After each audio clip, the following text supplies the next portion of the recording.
What's up guys? Welcome to day 176. আশা করি সবাই ভালো আছো, সুস্থ আছো। আলহামদুলিল্লাহ আমিও ভালো আছি এবং সুস্থ আছি। গতকালকে আমরা আলোচনা করেছিলাম প্রাইজিং প্ল্যান নিয়ে, যেটা আমরা সম্পূর্ণ আলোচনা করতে পারি নাই, যার জন্য আজকেরা বানাচ্ছি পার্ট 2। তো চলো আর কোনো এক্সট্রা কথাবার্তা না বাড়িয়ে আলোচনা শুরু করা যাক। লাস্ট ভিডিওতে আমরা একটা চশমাকে উদাহরণ হিসেবে ধরেছিলাম, যেটার আমাদের ক্রয় মূল্য ছিল 700 টাকা এবং সেইটাকে সমস্ত রকমের খরচপাতি দিয়ে তারপরে একটা লাভের অংশ যোগ করে সেটার দাম হয়েছিল 1600 টাকা। তো এটা হচ্ছে আমাদের মার্কেটে বিক্রি করার মূল্য। তো এখন তোমাদের মনে হয়তো একটা জিনিস বারবার ঘুরপাক খাচ্ছে যে 700 টাকা দামের একটা চশমা আমি কিভাবে 1600 টাকা দিয়ে মার্কেটে বিক্রি করতে পারবো। কাস্টমার বা অডিয়েন্স কি এটা আসলে মানবে যে আমি তো দাম দিয়ে একটা প্রোডাক্ট সেল করছি, আমার কি সেই বিক্রিটা হবে কিনা। প্রাইজিং প্ল্যানটা মানে কিন্তু শুধুমাত্র এই না যে তুমি সেই বেস্ট কোয়ালিটির চশমাটা মার্কেটের সব থেকে কম দামে কিনছো, মানে বেস্ট প্রাইসে কিনছো, কিনে নিয়ে এসে সেটার সাথে যাবতীয় খরচ যুক্ত করছো, প্লাস নিজের লাভের যে টাকাটা সেটা যুক্ত করে বিক্রি করছো। এটা কিন্তু প্রাইজিং প্ল্যানের মধ্যে পড়ে না। হ্যাঁ, এটা প্রাইজিং প্ল্যানের একটা অংশ। প্রাইজিং প্ল্যান করতে গেলে এটা দরকার হয়। তার থেকেও বেশি গুরুত্বপূর্ণ এখন সেটা হচ্ছে যে তোমার আসলে দেখে কত টাকা মনে হচ্ছে যে আমি যে প্রোডাক্টটার যে প্রেজেন্টেশনটা করলাম, আমি যে আমার চশমার জন্য ফটোগ্রাফি করলাম, ভিডিও শ্যুট করলাম, আমি আমার চশমার জন্য প্রিমিয়াম প্যাকেজিং পর্যন্ত করলাম, আমার চশমাটা দেখতেও মাশাআল্লাহ বেশ সুন্দর, 700 টাকা দিয়ে আমি যে চশমাটা কিনে আনছি। এখন তোমার যদি ফিল হয় যে এই চশমাটা যদি আমাকে 1600 টাকা অফার করা হতো, আমি এই 1600 টাকায় এই চশমাটা নিতাম। যদি তোমার অ্যান্সার ইয়েস হয় যে 1600 দিয়ে আমি কিনতাম, তাহলে তোমার প্রাইজিং প্ল্যান 1600 হইলে এটা জাস্টিফাইড, তুমি এখানে সেল করতে পারবা। আমার কথা হয়তো অনেকেই ক্লিয়ার বুঝতে পারো নাই, আমি তোমাদেরকে আরেকটা সুন্দর উদাহরণ দিচ্ছি। যেমন ধরো একটা টয়োটা গাড়ি, যেটার দাম হচ্ছে 25 লাখ টাকা, আরেকটা আমি ধরলাম মার্সিডিস এস ক্লাস। এখন দুইটার দামের মধ্যে কিন্তু আকাশ পাতাল ডিফারেন্স। একটার দাম ধরো 2 কোটি টাকা, একটার দাম হচ্ছে 25 লাখ টাকা। এখন তোমার কাছে যদি চাওয়া হয় যে ভাই আপনি মার্সিডিসের দাম তো 2 কোটি, টয়োটার দামও 2 কোটি টাকা, এখন তুমি কি টয়োটার জন্য 2 কোটি টাকা দিবা? কখনোই পসিবল না, কারণ টয়োটার সেই ব্র্যান্ড পজিশনিং বা সেই জিনিসটা কিন্তু টয়োটার নাই, যেটা তোমার আছে মার্সিডিসের মধ্যে। সুতরাং মার্সিডিস এখানে যদি তোমার 2 crores ডিমান্ড করে, এটা জাস্টিফাইড। বাট টয়োটা সেই ব্র্যান্ড ভ্যালু নাই, সেই জিনিসপাতি টয়োটার মধ্যে নাই, যার জন্য সে 2 crores দাবি করলে এটা কিন্তু জাস্টিফাইড হবে না। আর তুমি কিন্তু ন্যাচারালি দেখেই বলে দিতে পারবে যে এটার দাম কম, ওটার দাম বেশি, কারণ দুটার চেহারার মধ্যে সেই জিনিসটা শো করে। তো এখানে আসলে সেই জিনিসটাই আলটিমেটলি ঘটেছে, যে তোমার দেখে আলটিমেটলি মনে হওয়া চাই যে এইটার দাম তো এমনিই বেশি, আমার আর বলা লাগবে না বা আমার কাউকে জিজ্ঞেস করা লাগবে না এটার দাম কত, দেখেই মনে হচ্ছে এটা আসলে দামি। তো তোমার চশমাটাও দেখে আসলে সেই দামি বা প্রিমিয়াম ফিলটা হওয়া চাই, যেন কাস্টমার দেখেই যেন বলে যে না এটা তো আসলেই খুব দামি একটা প্রোডাক্ট, এটা আসলেই 1600-1500 টাকা দিয়ে নেয়ার মতো একটা চশমা।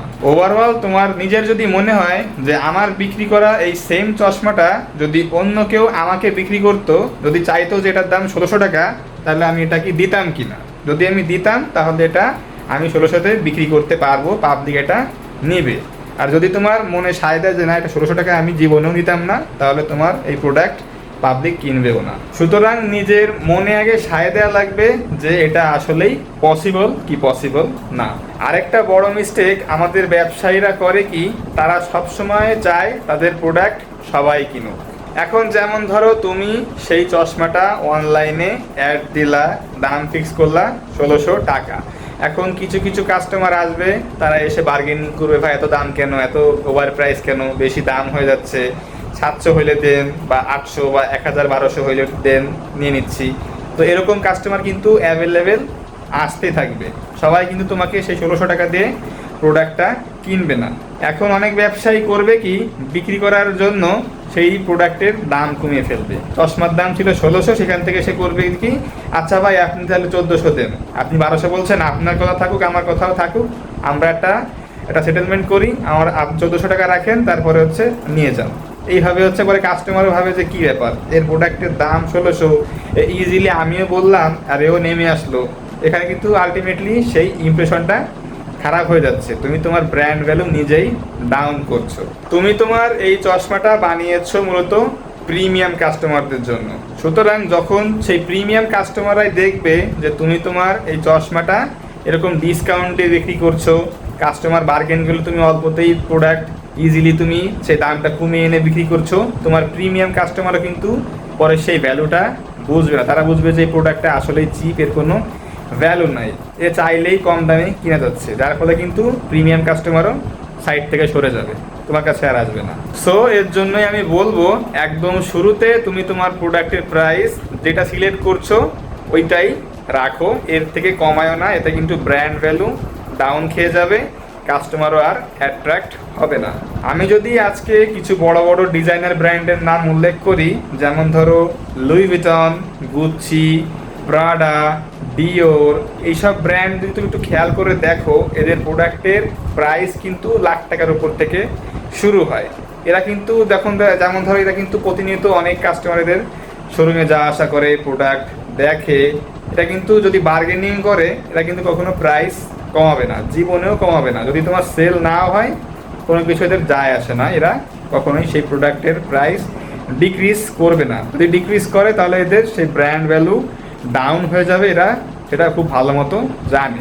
সো যখন এরা নিজে এদের প্রোডাক্টের সেই মূল্যায়নটা করছে, সেটা কিন্তু কাস্টমারের চোখেও ভিজিবল হচ্ছে, কাস্টমার দেখতেছে যে না, এরা কিছুতেই তাদের প্রোডাক্টের প্রাইসটা কোনোভাবেই কমাবে না, তো আমাকে এটাই কিনতে হবে, এটাই আসলে রিয়েল প্রোডাক্ট, এটাই আসলে লাক্সারিয়াস প্রোডাক্ট। লাক্সারি প্রোডাক্ট আসলে কিন্তু এরকমই হয়, এটা কিন্তু কোনো বার্গেনিংয়ের মাধ্যমে লাক্সারিয়াস প্রোডাক্ট পাওয়া যায় না। আরেকটা বিষয় খেয়াল করবা কি, এইসব ব্র্যান্ড কখনো সবাইকে তাদের প্রোডাক্ট সেল করার ট্রাই করে না, তারা জানে তাদের এক্স্যাক্ট কাস্টমার কারা। সো সব কথার এক কথা, তুমি প্রোডাক্টের প্রাইস যেটা সিলেক্ট করতেছো, ফার্স্টে তোমাকে নিজেই ওটা মূল্যায়ন করতে হবে, তারপরে সবাই এটাকে মূল্যায়ন করবে, তার আগে কেউ করবে না। তো গাইস, এই ছিল মূলত প্রাইজিং প্ল্যান নিয়ে আদ্যপান্ত সব কিছু। আশা করি তোমাদের ভিডিওটা অনেক বেশি হেল্পফুল লেগেছে। যদি ভিডিওটা একটুখানি উপকারী লেগে থাকে, যদি এনজয় করে থাকো, অবশ্যই কমেন্টে জানিও। তো ভিডিওটা আজকের আমি এখানেই শেষ করছি, দেখা হচ্ছে ইনশাল্লাহ আগামীকাল। তো সেই পর্যন্ত take care of yourself and আল্লাহ হাফেজ।